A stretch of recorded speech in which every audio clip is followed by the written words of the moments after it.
stopped at airports more than a dozen times. In fact, Jacob, could you talk about what happened to your fiancée? You live in Washington State. This is very frightening. Sure.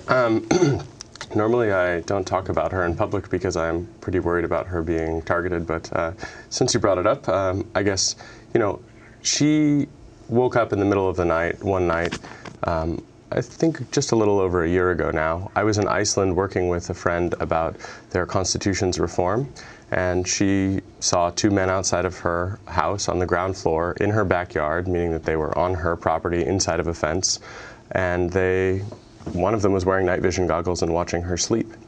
And when she called the Seattle police, she was denied the ability to file a police report twice until we had the ACLU help her.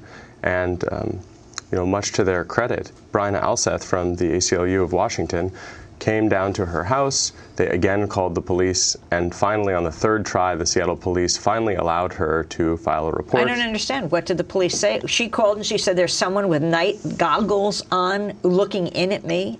Well, so the issue is a little more complicated than that. I mean, it's impossible to pick up a telephone now without turning on a light. Phones glow. So she just laid in bed in pure terror for the period of time in which they stood there and watched her.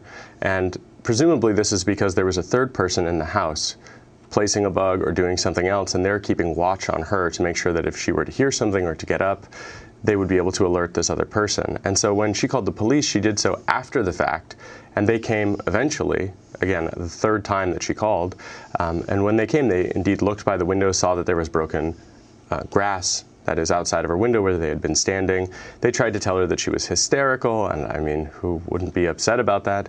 And basically, when confronted about whether or not it was their surveillance operation, they suggested that they're too good, that she would never catch them, which is not really a very nice thing. And they also suggested that maybe she'd been in with some unpleasant people, or the last people that had lived here had maybe been involved in some kind of operation that had caused her to be the target of some surveillance. And they sort of backpedaled a bit. But the Seattle police even Obama's Justice Department has called them pretty bad police, which is really saying something when you consider what the Department of Justice says for Obama. Well, that they use excessive force in a systematic way, and the Department of Justice has sanctioned the Seattle Police Department for this, and that there's been a big battle between the federal government and the Seattle city, actually, about the police use of systematic violence, especially against Occupy protesters. So it's no surprise to me that they would be complicit in a surveillance operation against an innocent woman who has nothing, who's done nothing wrong, terrorizing her in her own house while she's sleeping alone. Well, you've been stopped more than a dozen times in airports. Can you explain when that started and what you believe it was prompted by? Sure. In the summer of 2010, I spoke on behalf of Julian Assange at Emmanuel Goldstein's Hackers on Planet Earth here in New York City. And I had actually given this talk for Julian. I left for Europe for a work conference, and on the return I was detained by the US military, in fact, on US soil. Very few people actually know this, but Dan Ellsberg's case is so important, specifically because it's not theoretical. When I was detained on the return in the summer of 2010, there was an Immigration Customs Enforcement officer who I heard say, "So that's what a terrorist looks like these days." And I said, I don't think that that's the case. But obviously they didn't really want to talk very friendly to anyone that they considered to be a terrorist.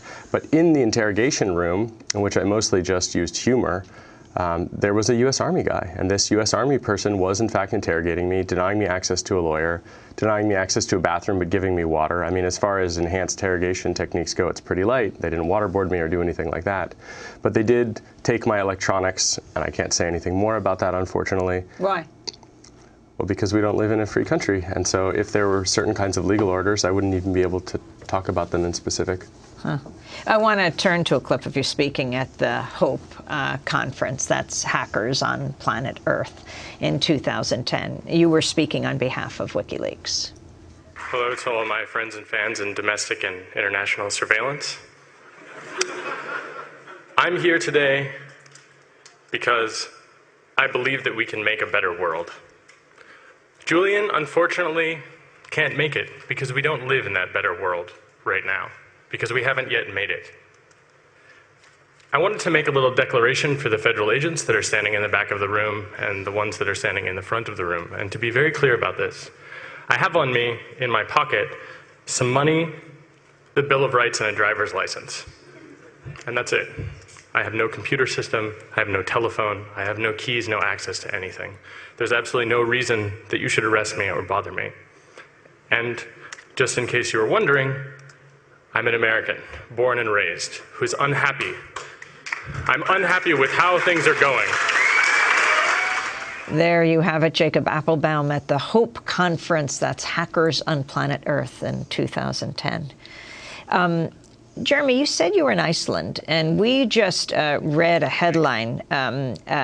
Jacob, you said you were in. I was just thinking, actually, about Jeremy Hammond. It was something that you retweeted about Jeremy Hammond, a case that we have looked at, who has now just been placed in solitary confinement. That has been tweeted out. But in 2010, you talked about being in Iceland. It's interesting. We just had a headline where the Icelandic government turned back FBI agents who had flown in on a private plane to investigate WikiLeaks in Iceland.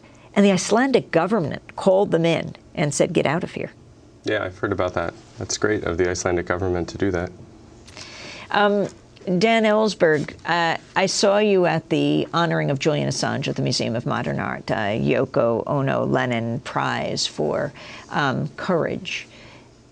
What is your sense of Julian Assange right now? In jail in the Ecuadorian embassy for more than 8 months, holed up. He's already been granted political asylum by Ecuador, but they can't get him to Ecuador because the British government says they'll arrest him and they'll extradite him to Sweden. He's afraid then Sweden would extradite him to the United States. I talked to his lawyers last night. I think there's every reason, at some length, every reason to assume that if he goes to Sweden, and according to their regulations, he'll be put immediately in custody, will have no further ability to apply for asylum anywhere, and and be totally vulnerable to extradition.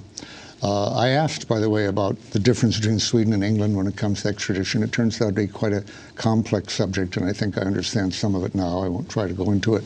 But he does have reason to believe that if he went to Sweden, he would either, after the Swedish proceedings, which he has no fear of whatever, and no really basis for fear, even if they should go against him, that his fear would be that either immediately or after he had served a sentence, if that proved to be the conviction, that he would be sent to the United States and essentially be incommunicado under the provisions of this 1021b2 of the NDAA. Could be in Guantanamo. Explain 1022. 1021, I said 1022, 1021b2 of the National Defense Authorization, the point that has been charged unconstitutional by Judge Catherine B. Forrest, and which the government and Senator McCain will be arguing tomorrow should be regarded as constitutional, which, by the way, I believe means that they are violating their oath. The oath I took as a Marine, the oath they took as senators to uphold and support the Constitution. I believe here we have a case that isn't really arguable. Senator Justice Forrest makes a compelling argument that this is blatantly unconstitutional and can't really, in good faith by an intelligent person, be regarded as consistent with the United States Constitution as written. I think they are violating that oath, and although I'm not aware of any senator ever suffering any sanction for violating his or her oath to uphold the Constitution, there should be a way of getting at them. I think it's an impeachable offense. Let me make clear, politically, I think there is zero chance of impeachment of either them or of President Obama, who has richly earned it, for doing the same things that George W. Bush did. As I understand it, with September 11th, more than 10 years ago, and even earlier in 2011, I think that the officials of this government, led by Bush, Obama, David Addington, Bybee, Feith, you, others, basically regard themselves as... YOO. YOO, sorry, I have to say that. Not you. If only we had you in there. But although I have to say the corruption that seems to be endemic in accepting an executive branch position is something that I would not trust myself to be free of, I have to say, when I see what it's done to people, really. But in any case, I think they think of themselves as having essentially suspended the United States Constitution, and that they're operating under a different set of rules which effectively